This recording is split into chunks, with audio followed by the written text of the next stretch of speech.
Michael Zehr Show. Today's date is the 18th of March, 2022, and I am broadcasting right now live because I'm not dead, thankfully, from the Rising Eagle Studios here at the Warrior Healing Center in Sierra Vista, Arizona, in the great county of Cochise and the greater state of Arizona. And this morning, I am joined by our special guest veteran, Ben Berger. Ben, sir, thank you so much for sitting down and joining me this morning. We really appreciate that. Taking time out and coming in to visit with us today. Well, thank you for inviting me. So my first question I would like to ask, and it's what I usually try to ask all veterans, is what was it that inspired you to join the military? I'll have to say my father. Okay. When I graduated from high school in 1962, I went to the local community college in Monterey, California, and I did more partying and less studying that was appropriate. So Okay. after a couple of years of poor grades, my father took me by the arm and said, "Son, this Vietnam War is coming up, but I think you need to go in the service because you're not really doing real well at this college work." So he said, "I don't want you to go in the Army. Okay. I know that you'll be just cannon fodder, and it'll be a problem. I want you to do something where you won't be in too much danger. So we'll go down and see the Navy recruiter, and we'll get you into the Navy." So he took me by the arm, and we went down to see the Navy recruiter, and I enlisted for a 3-year stint in the Navy. Where were you at that time? Monterey, California. Oh, you did say that, Yeah. didn't you? I'm sorry. Well, I went to high school in Carmel, lived in Pebble Beach, California, so it was on the Monterey Peninsula. So you're a Californian. How about that? Many years of my life were spent, younger years were spent in California. Were you born and raised there? Or? No, I was born in Chillicothe, Missouri. Chillicothe, Missouri. I've actually heard of that town. Oh, you're kidding. Wow. No, because I'm from the Midwest. Oh, okay. I'm from There's Illinois, a Chillicothe, Illinois, I think, too. Oh, that could be why then. Yeah. For any of those that are joining us this morning, if you have any questions for our guest, Ben, please put them here in the comment section, and I'll be glad to pass them on to him.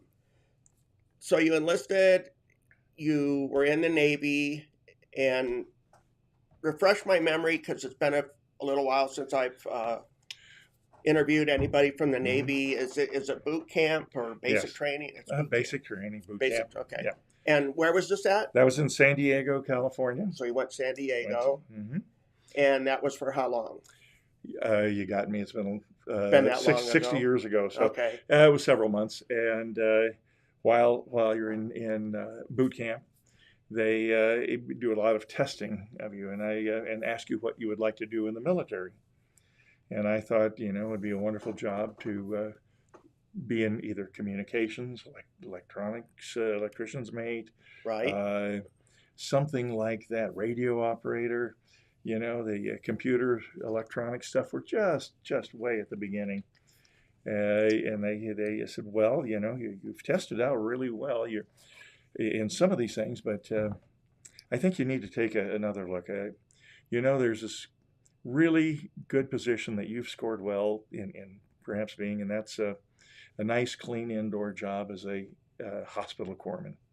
It's really a something I think that you would do well at. Your hearing's too bad to be a radio operator. Okay. These other things. A lot of people are doing that. But, so I signed the paper that said I would, if chosen, be a Navy hospital corpsman. And what year was this? That was in 1964. Okay. So then you could have had the chance then to going to Vietnam. Yes, it was just beginning. Yeah. Just starting up to be a thing. Where did you go for your AITs? What I know it in the Army. Sure. Okay, for your training. I went to Camp Lejeune, North Carolina, to do my military training, my Marine Corps. They call it the Fleet Marine uh, Okay.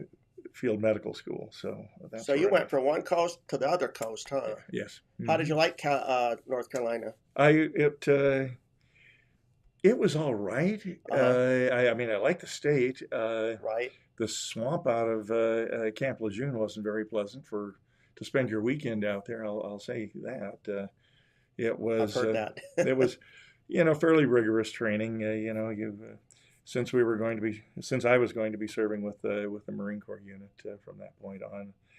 I of course was assigned some basic reading.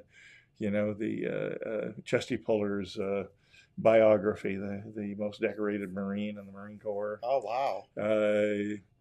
Valhalla, a novel about service in and around between the Second World War and Korean War with the Marine Corps and serving in Japan.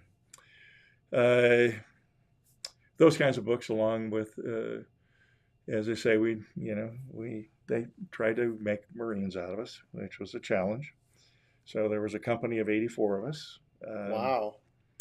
We learned how to climb the cargo nets off the side of a ship. We learned how to get up at 4:30 in the morning and go for a nice brisk run for 5 miles and go to before we go to chow hall, that sort of thing.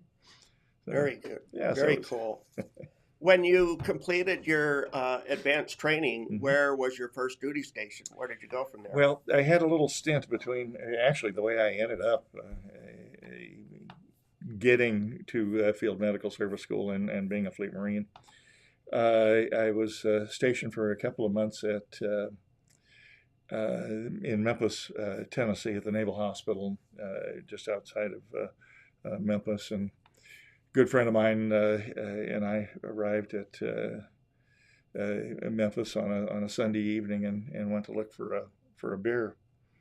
And at that time, there were blue laws in Tennessee, and you couldn't buy alcohol on a Sunday. Oh, So I remember that, not just in Tennessee. yeah, Yeah. so let's just say that by the time of sitting around and trying to find some place to get a beer on a Sunday evening, didn't work. We reported aboard the Naval Hospital base and were greeted by a lieutenant who happened to be the personnel officer. And he asked us, "Hey, gentlemen, welcome aboard. Is there anything I can do for you?" And we said, almost in unison, "Yeah, get us the first orders out of this place you can possibly get." So the first month, orders came in. There were three of us, actually. Myself, Bob Smith, R.D. Smith, Bill, and myself. And the first month, the orders came in, and the personnel officer said, "I have two sets of orders. I know there are three of you." We said, "No. All three of us are going together wherever we go." He said, "Where are the orders going?" "I'm not going to tell you until after you say no." So Right. we said no. They were to Rota, Spain. To So Spain, huh? to Spain. Wow. So we didn't take them. The next month, he called the three of us in. So, well, I've got sets of three orders. We'll take them. 2 months here is enough. And okay, well, where are we going? You're going to Camp Lejeune, you're going to be Fleet Marines. You're going to be corpsmen with the Marine Corps. So we went off to Camp Lejeune, and after our training there, we were shipped almost directly back to California, and then on to why am I not saying it? The name of the island in Japan. Anyway, we stopped off there. Okinawa? Okinawa. Yeah. Forgive me. Okay. Thank you. I believe it was Camp Anson. Anyway, we flew in, all 84 of us, and with the first initial of my last name being a B, we have 5 slots for you to jump on this C-130 going to Da Nang. it's grab your gear. You're headed to Vietnam. So you did go. So there that night, yeah, we boarded off one plane and virtually on to the next. And the next day, got off in the morning at the airbase in Da Nang. The back of the plane drops down, and we walk off, and it's about 110, 120 degrees, it seemed like, on that tarmac, and very humid. And there was a chief petty officer there to greet us, and he said, I need 2 volunteers. So, Just off the plane, right just there. off the plane. Need 2 volunteers. Need 2 volunteers. So I had learned my lesson about volunteering for things. So a couple of guys said, well, we'll volunteer. And he said, okay, you two, you're going to go work in supply with me here in Da Nang for the rest of your tour of duty. You 3, you're going out to battalions, and you'll be corpsman out in the field. So, wow.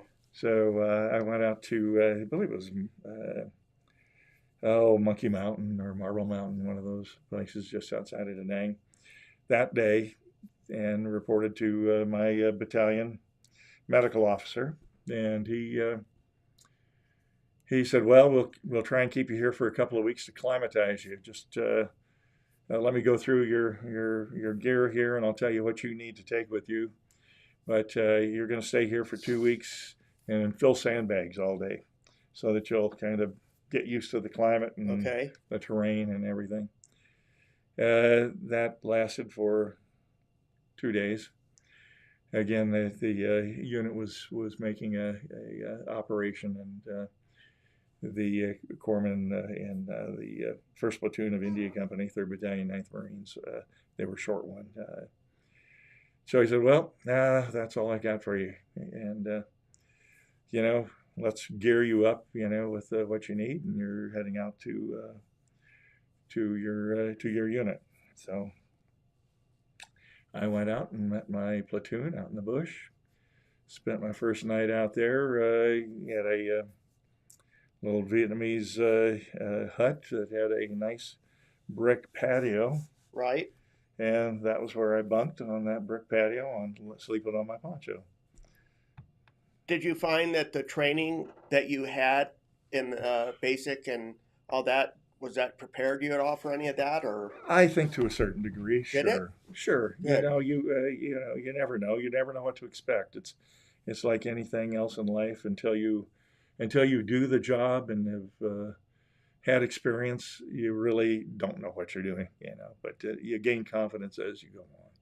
And as a Navy corpsman, I'm guessing you had an awful lot of medical classes that you had to take. When I went through my primary program, my A program at the Naval Hospital in Balboa in San Diego, I did fairly well in those classes in medical training. A lot of first aid sorts of things, a lot of pharmacology, all kinds of different training. So, was the job of a Navy corpsman basically to treat a soldier that was wounded or had some kind of trauma, just to get them stabilized, get them on a helicopter or boat or whatever, and get them out? There are many different jobs as a Navy corpsman. You can be a pharmacist mate, working at a pharmacy. You could be a X-ray technician. You can be an operating room technician. Okay. You can do all kinds of different things.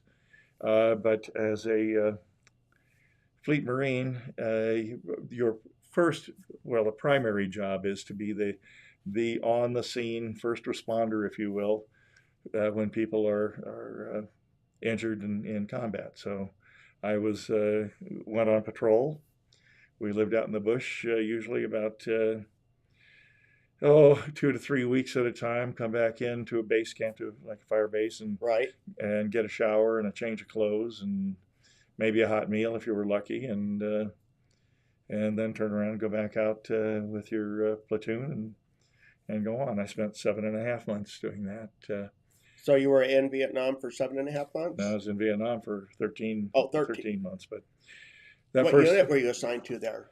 I was initially I was the 1st platoon of India Company, 3rd Battalion of the 9th Okay. Marine Regiment, 3rd Marine Division. So I was a grunt. You were a grunt. I was a grunt. I didn't know that in the military, not everybody did that. I was quite surprised to hear that 90% of the people in the service actually don't go out and are riflemen or live in the field all the time.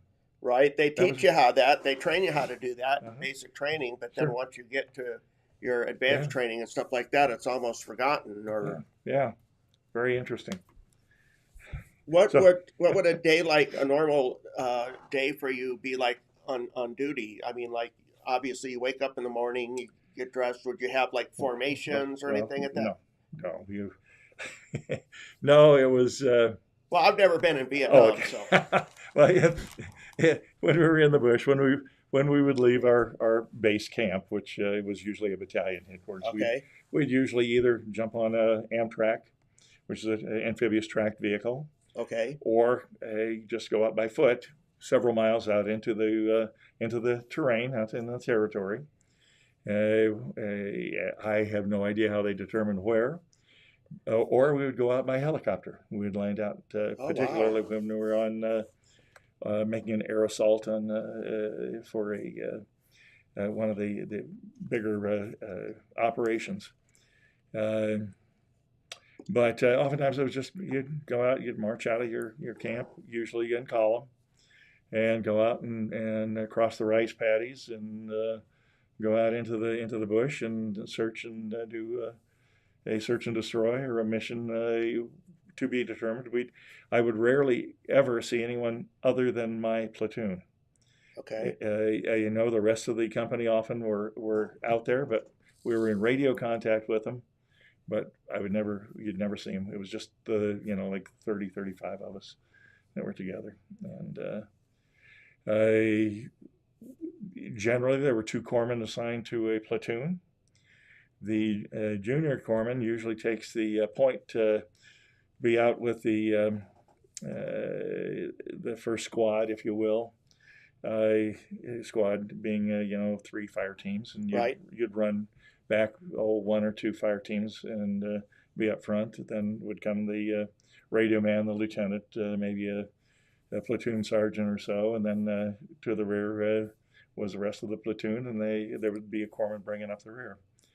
But as the last man on board, you would get the job as being out front, where the action was likely to occur. What happened with the 2 soldiers that you became really good friends with that you were talking about? Are they Oh, still with us? And I have you have kept in no touch with idea. them? Oh no. Okay. No, I know that they survived. Uh huh.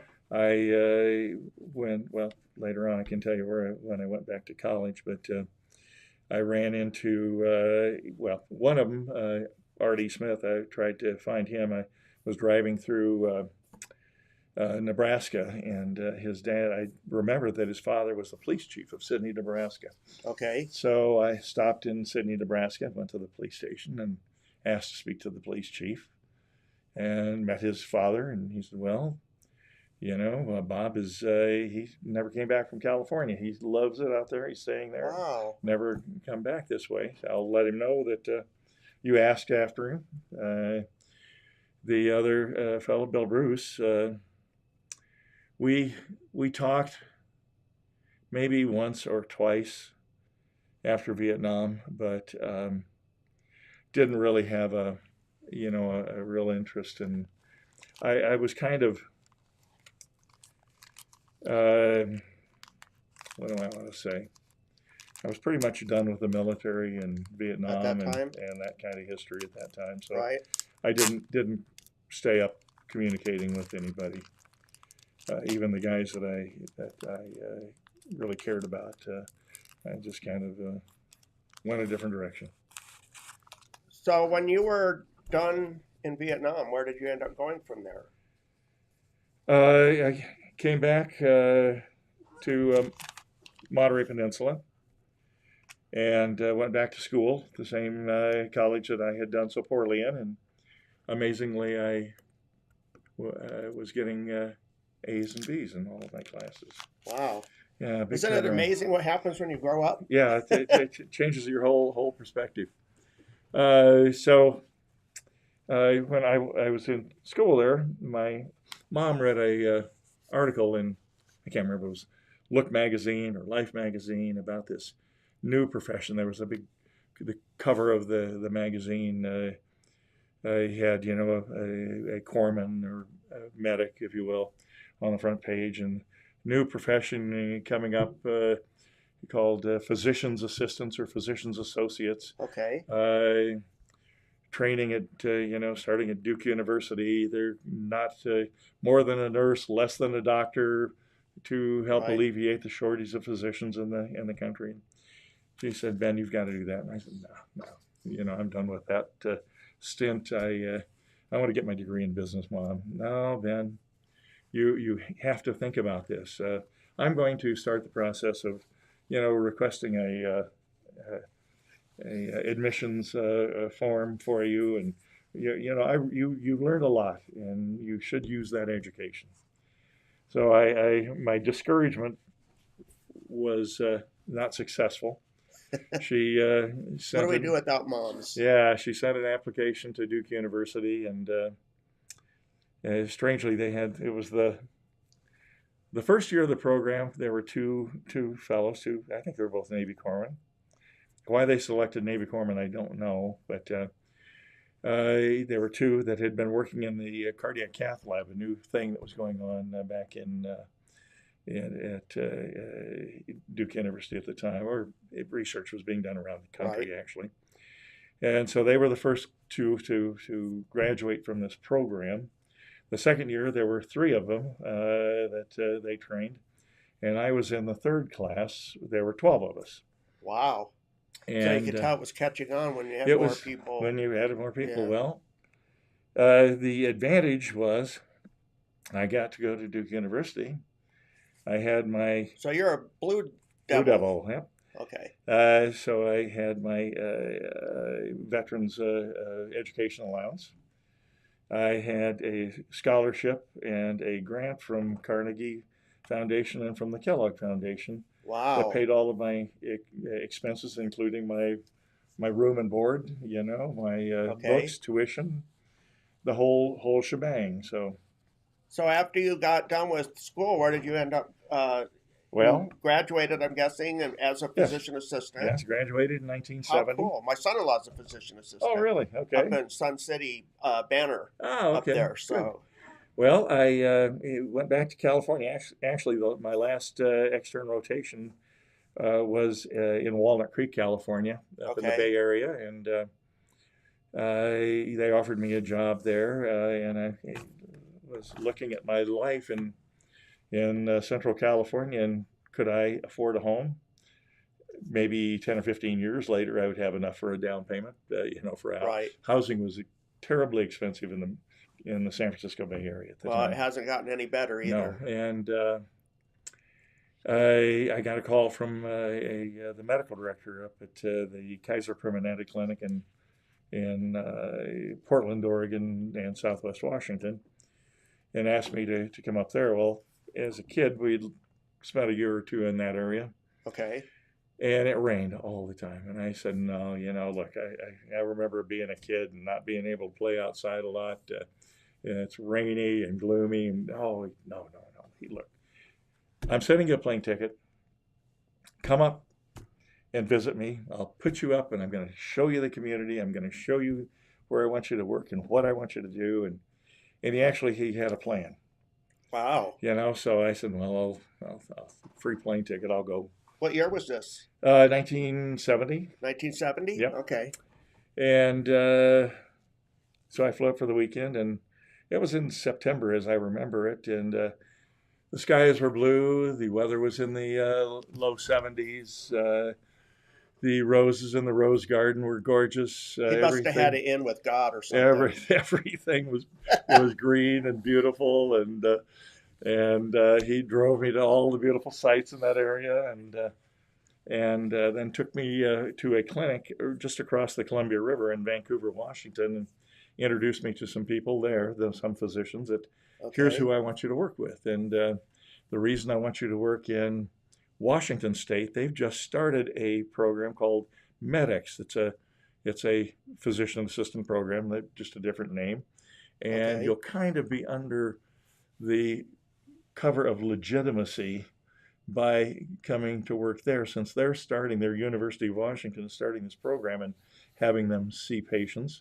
You're a little early, but at least the concept and all is in the state. And he introduced me to a couple of internal medicine docs that were just the greatest people I've had the pleasure to work with really in my life.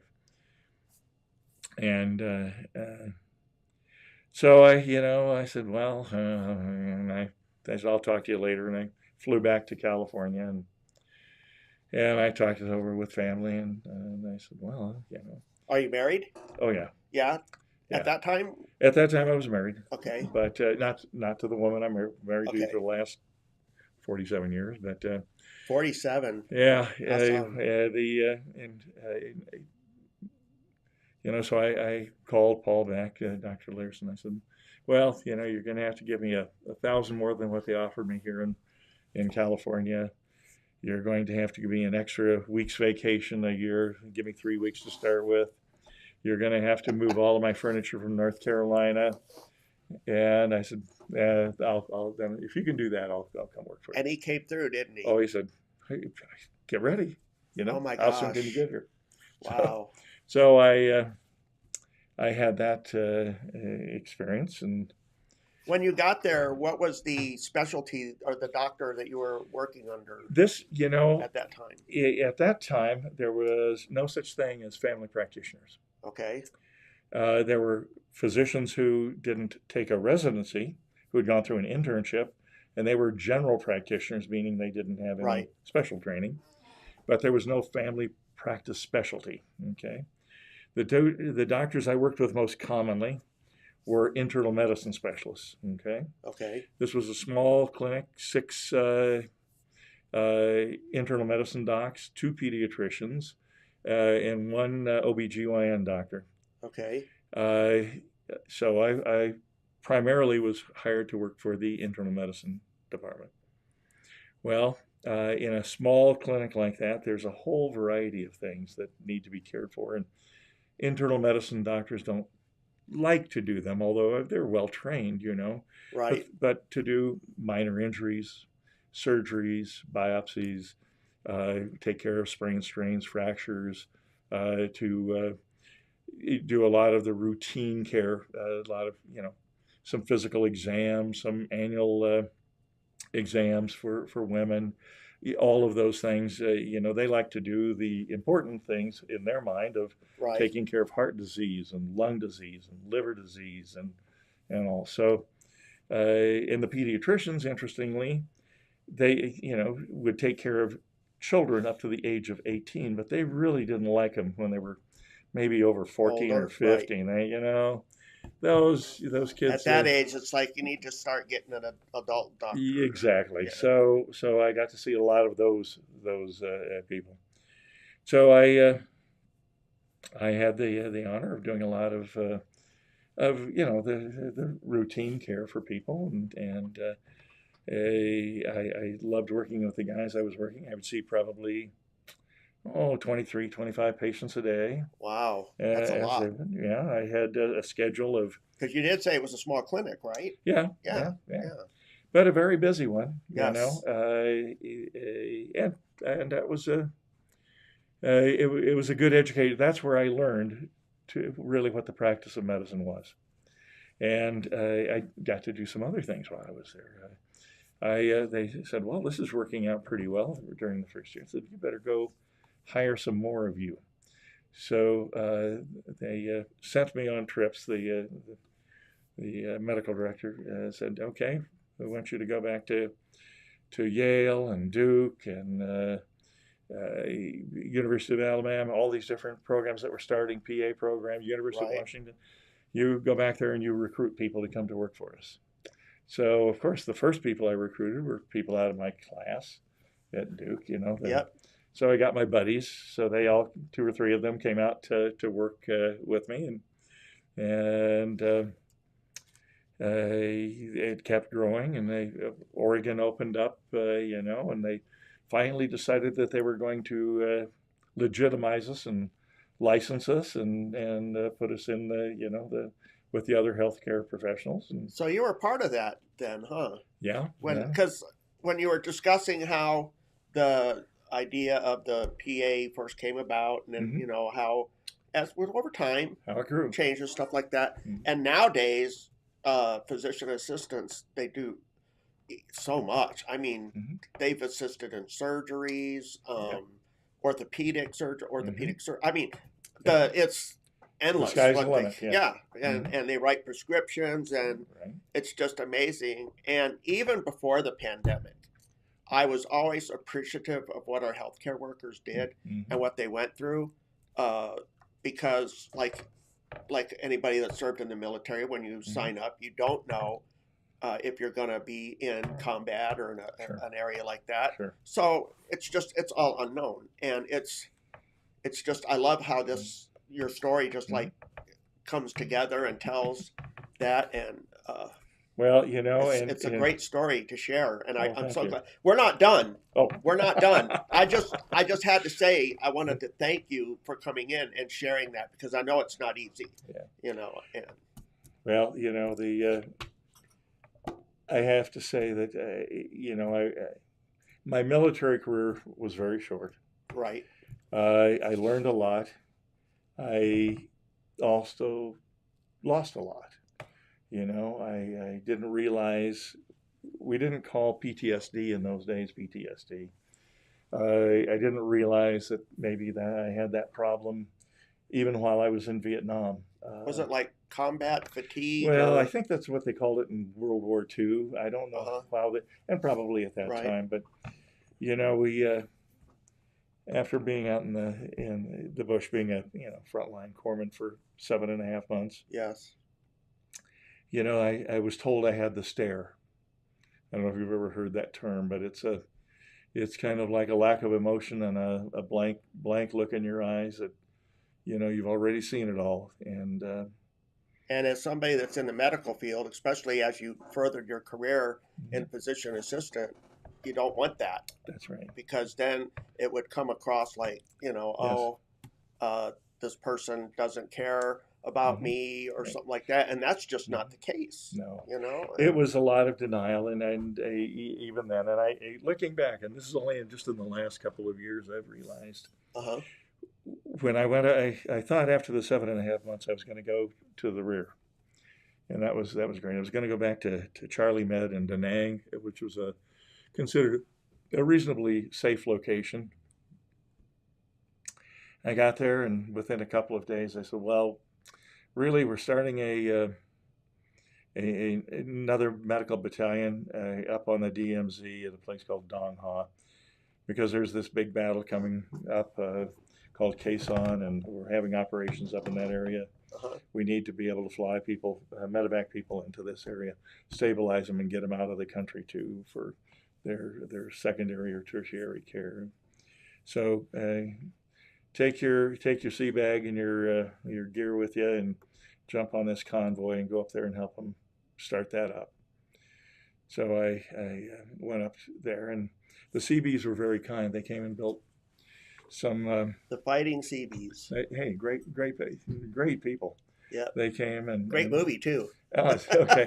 They laid this metal runway stuff down, and they could get supply planes in, and they built. I guess you'd call it a barrack. It was a plywood and screen building for people to sleep in, Okay. And we had two of them next to an old French building, between a French building that was our, if you will, where the operating rooms and our hospital, if you will, for a handful of patients, and our sick call and everything were in this one building, but they built these other ones.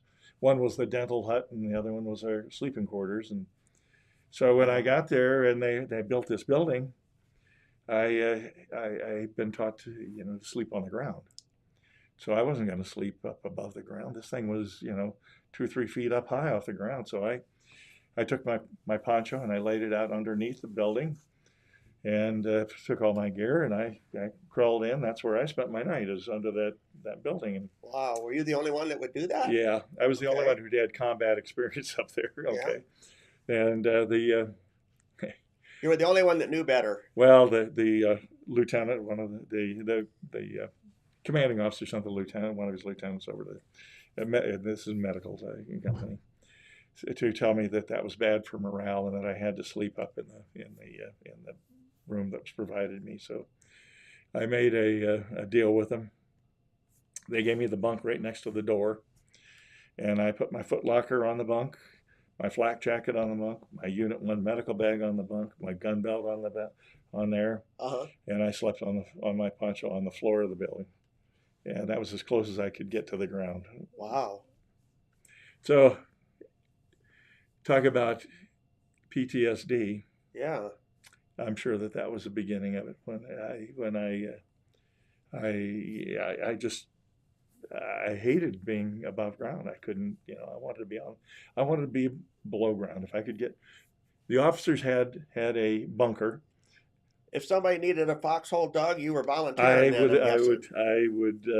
I would gladly do it. Anyway, that was just an aside there. That was, Yeah. Thanks and for sharing that. you asked about me, when I got back and I married a nice woman that I met in college, a Filipino woman. Okay. And we were together for 5 years, but we had many issues with our marriage, But one of them, I'm sure, was my PTSD.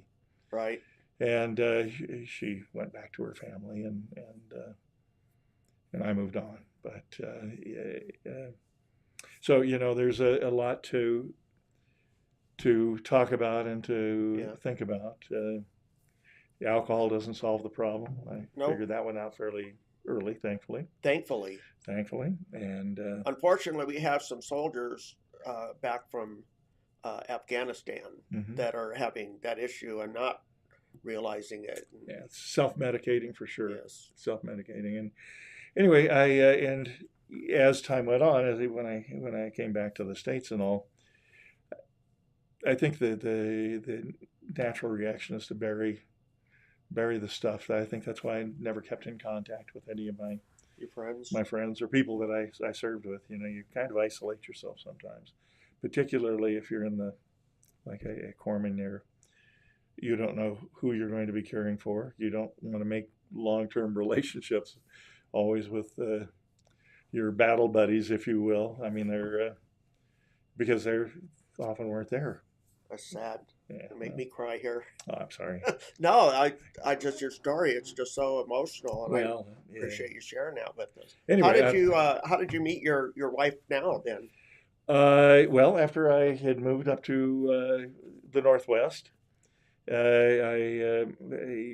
she worked at the clinic that I worked in. What does she do? She was working.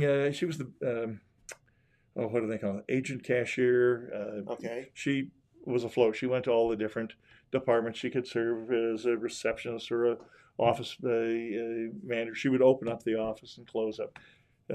Pretty responsible job for a young woman. So. What's your wife's name? Julie. Give her a shout out here. Hello, Julie. 47 years. That's outstanding. Yeah. She's put up with me for a long time. Yes. And so anyhow,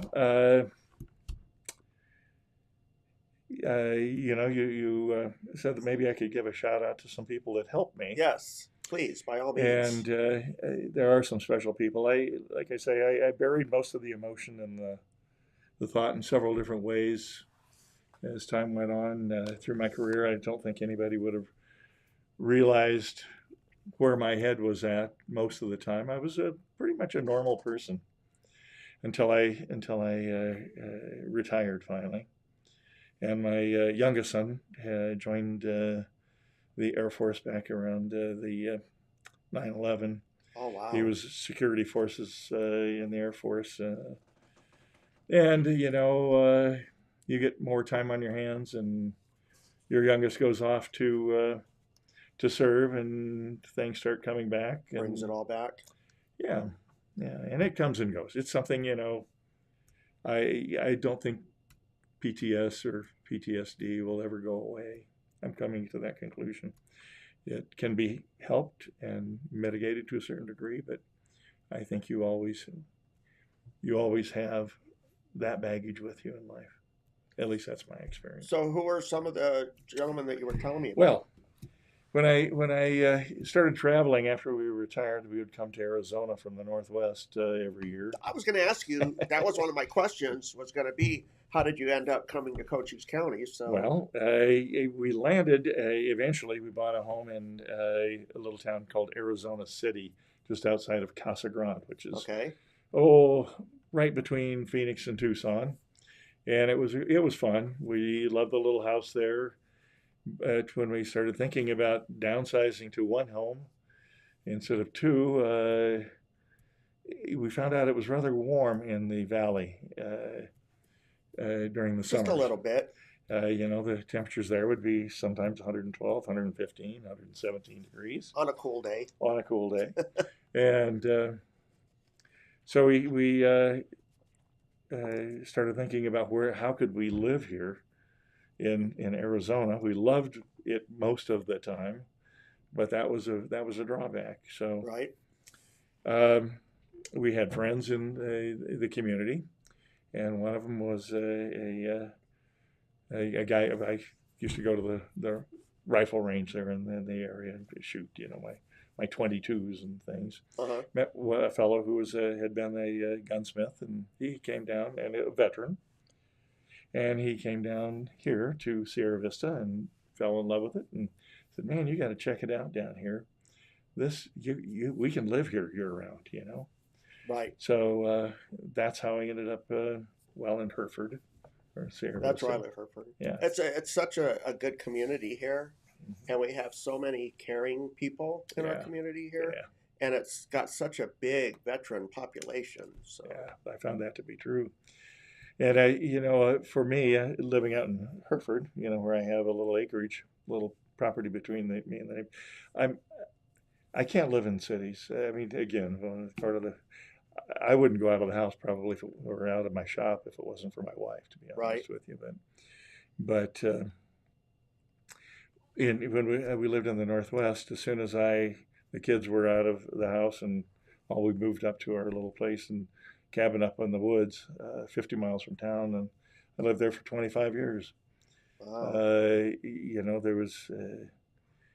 For me, it was peaceful, and I had the Lewis River and a lake right across the road from me.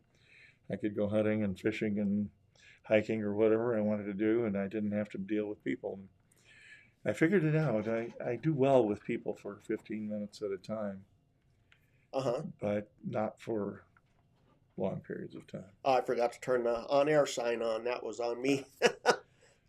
So that's. sorry. But, go ahead. Oh, I just Hereford fills the need for me to my closest neighbors are horses and animals and mules and donkeys and I have some good. But neighbors. don't you also find though that you get this like calmness or peacefulness when you're out hunting or fishing and doing this stuff? It's kind of like I don't even know how to. It's like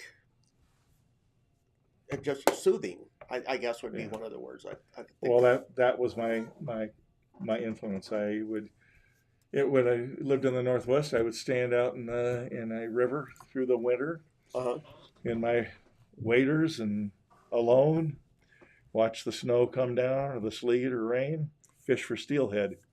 Didn't care a bit that I had long johns, jeans, waders, shirts, 3-4 layers of clothes. That was okay. I was alone. I was at peace, and that's where I was. And sometimes the fish don't even want to bother you. You wouldn't catch one very often. Yeah, that wasn't the point. It was getting out and communing with nature. Yeah, and I love the fishing tackle and the fishing rods and the this and the that and the putting. Did you make your own gear? I made my own. I didn't make my rods. I had a friend that owned a shop that made some really nice rods for me. But I did all my lures and weights and things I made myself. And yeah, it was kind of fun. So, But what kind of community activities or organizations or groups that you're sure. involved in that near and dear to your heart? Well, I one of my friends. Well, I got to give this shout out before I forget my Yes. point man friends. That really helped to bring me back to life, if you will.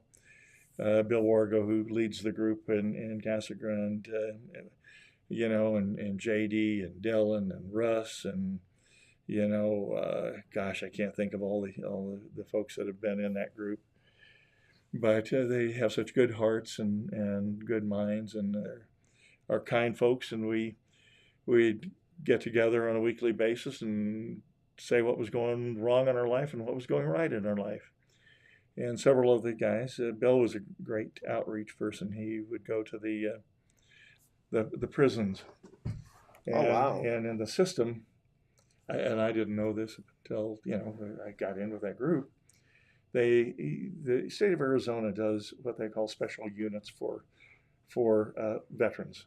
They would have put all the qualifying veterans in a unit in a jail or prison, I did not know that. and guys would apply to get into it essentially. Okay. And Bill and some of the other folks in this organization would go out and talk to them, pray with them, help them through the vet court, which is something that Arizona has. In the court system, they treat their veterans specially at times, and help arrange housing when they get out of prison. They do all these things to try and make them successful returnees to the Okay. community. And this group would outreach to people who were being finishing their term in the prison system. If well, I was going to ask you on this point man that you're talking about, Right. because we talked about it off camera, so some of our viewers may not know what the point man is and how it Okay. came about. Well, Point Man has been around for several years now, and I am not the expert. I wish Bill Wargo was here, but it's a national organization. It's a faith based. I would say it's non-denominational, and it doesn't matter whether you're Catholic, Mormon, Lutheran, Buddhist, whatever. You can be whatever religion, but they come together as people who have a belief, and the only parts of the meeting that have any religious connotation is an opening prayer or blessing and a closing.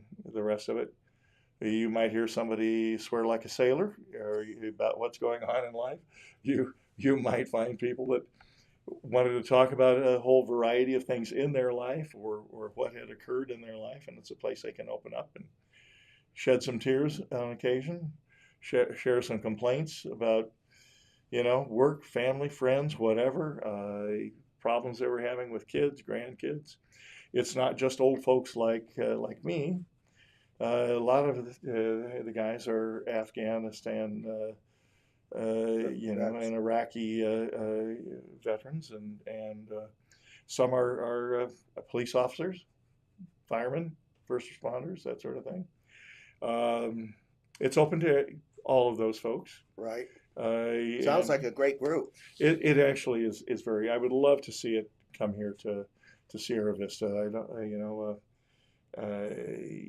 It takes a lot of time and commitment. I don't know how my friend Bill does it. He but we stay in touch, and it's a good group of friends.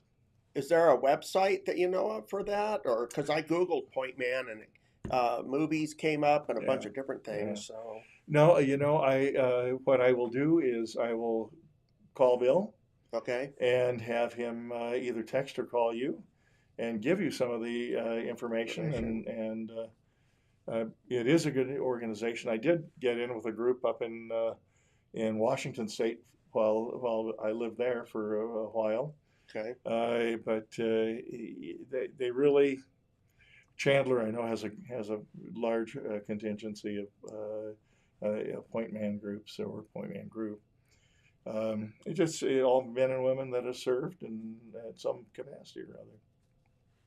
It sounds like you, no, I'm sorry. It doesn't sound like you did and you have lived a very interesting life. And I can't thank you enough for sharing this with us. Is there any words of wisdom or any kind of guidance or anything you'd like to pass on to our viewers? Sure, especially to the veterans. You know, never give up. Hope. Hope eternal, and you can, if your life isn't taking the direction you want it to, it can be changed and it can come around. And I know we all have to bury some things at times, but being able to share with other veterans and learning to share with your own family, which many of us have never done. We just haven't had that capacity. But once you learn to let go of some of it and trust your fellow man again, there is hope eternal. Wow, that's great, share. Thank you. Yeah.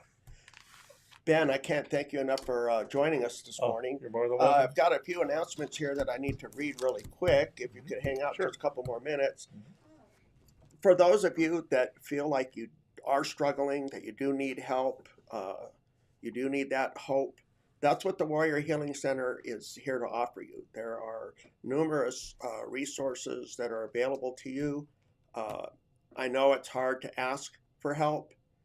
Believe me, I know it is so hard to ask for help, but sometimes it doesn't hurt to ask for help. Yeah. You know? What is that saying? I can't remember it. People don't want to hand out, they want to hand up, or is it hand, right? Yeah. Something like that, yeah. Mm-hmm. So, yes. So some of the events that we have going on here at the Warrior Healing Center this coming week, and there are a bunch. I'm not going to read every single one of them because I'll be on here for a whole hour doing that, but I'll hit on a few of the ones here. So tonight, starting at 1700 hours and going to 2359, we've got the CVMA 7th Annual Fundraising Event. Meet and greet, and that's going to be taking place at Johnny Ringo's Bar in Tombstone. Also on today at 1700 to 1900 hours is the American Legion Riders Dinner Bike Night, and that's going to be here at the American Legion Post 52. On Saturday, starting at 0600 and going till 1100 hours, we have the Sergeant Majors Association Pancake Breakfast. That will be taking place at the Landmark Cafe, and tickets for that are $5. Also on Saturday at 0800 to 1000 is the American Legion Riders Breakfast, taking place at the American Legion Post 52, and cost for that will be $6. Saturday morning, 0800 to 1700 hours, is the CVMA 7th Annual Fundraising Event, Poker Run, Scavenger Hunt, and Oxygen. Yeah, auction. Sorry about that. And that is going to be at American Legion Post 24. Saturday, starting at 0900, going to 1400 hours, there's going to be a blood drive at the American Legion Post 52. If you want to make an appointment to attend this blood drive, go to www.redcrossblood.org. We also have on Saturday the Velo Vets group ride, which starts at 10 o'clock, and they meet at the Pueblo del Sol Country Club parking lot. That's the golf course here in Sierra Vista. And tomorrow night at 1800 hours, going to 2000 hours, the Warrior Healing Center movie night is going to be at the Warrior Healing Center's main conference room, and I forgot to ask what the movie is for tonight. I do know on Fridays we've been doing the hot soup for Fridays, but because bagels and brew were yesterday, there will not be a hot soup Friday today. I wanted to let you know that also. And on Monday at 1730 going to 1830, we have the 5 treasures of Qigong here at the Warrior Healing Center. Monday, March 21st at 1900 hours, there's going to be darts at the American Legion Post 52. And on Tuesday, this sounds very interesting. Starting at 0900, going to 1200, and then from 13 to 1600 hours, healing with art, passionate for paper weaving. And that will be here at the Warrior Healing Center's main conference room. On Tuesday, March 22nd, starting at 1800, going to 1900 hours, is the Team Red, White, and Blue trail run, which will be taking place at Brown Canyon. And last but not least, because like I said, I haven't even hit the back yet, so there's just so much stuff that's going on. It's awesome. We have the where was I? I did the trail run. Oh, here we go. On Wednesday, March 23rd, starting at 10:30, going to 11:30, Finding the Way Warrior Healing Center Bible Study, and that will be here at the Warrior Healing Center Recreation Room, and they're also doing that by Skype. And let me do just one more. On Friday, 1 week from today, starting at 0900, going to 1000 hours, is the Us Too Prostate Cancer Survivors Group that meets here at the Warrior Healing Center's main conference room. That is it. I'm done. I know I could read from this list. There's just so much going on. Also, this is posted on the Warrior Healing Center Facebook page under the events section to look for this items, or just come on in the front desk at the lobby. I've got a list up here. Be happy to share it with you if you need to. So again, Ben, thank you so much. Thank you for your service to our country. Thank you for sharing your amazing story, and I loved it, and thank you. Really. You're more than welcome. Appreciate it. All right, everybody. You guys have a great night. Good weekend. We'll see you next Friday. Bye.